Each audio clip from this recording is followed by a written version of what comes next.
The situation with Margaret Warholm was one of these really sad stories that often comes out in the Rotunda. Why do you think it is so shocking? You know, I realize the whole nature of a 74-year-old woman being taken from a nursing home and dying 3 years later after bed sores outside is pretty shocking, but it seems to have resonated in political circles a fair bit. Why do you suppose that is? It does. I mean, so many people have parents in care or a loved one in care.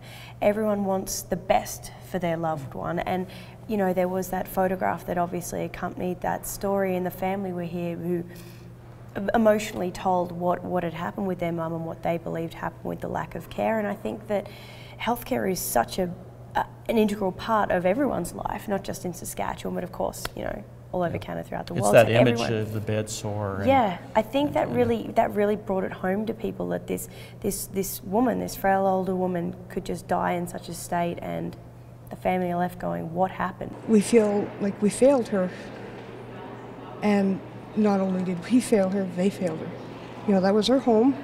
They've never received proper answers as to what happened. So they've, you know, brought their questions here, and I think it's going to keep coming up this week. What's your sense? Is this the place where they get answers to questions like that? Because the tough thing all week was really determining how much responsibility goes to the minister and how much responsibility is just something in the system that went wrong. Do you think it should be here? Do you think that we're going to get satisfaction in this place of all places? Well, I don't know if you get satisfaction here so much as the fact that they've brought it out to light, and of course the Health Minister did refer it through to the Ombudsman. From there, I suppose they're hoping for answers and they're hoping for some kind of outcome from this. I think their bigger concern was bringing these issues to light so that no other families will have to go through what they did, and perhaps that whole discussion of minimum care standards, I think, is going to keep going this week and will continue over the next coming while, I would suspect. I think that's going to be huge. I think it's terribly tragic. Kind of gives you a different sense of this place sometimes when you deal with really human things, really sad human things, that it's just not about anger and politics and everything else. Yeah. You know, this is one where, you know, I think there are some questions that I still have in terms of some of the early details that I have in terms of what happened.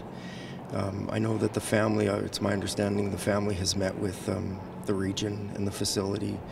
And the facility has indicated that they're going to be pursuing some changes to the way they operate and some of the training that they provide to staff. You know, I think both Duncan and Broughton both seemed actually very upset in answering questions. When we were scrumming with them, they seemed genuinely upset by what had happened to Margaret Warholm, which is obviously a completely human reaction to have. So, yeah.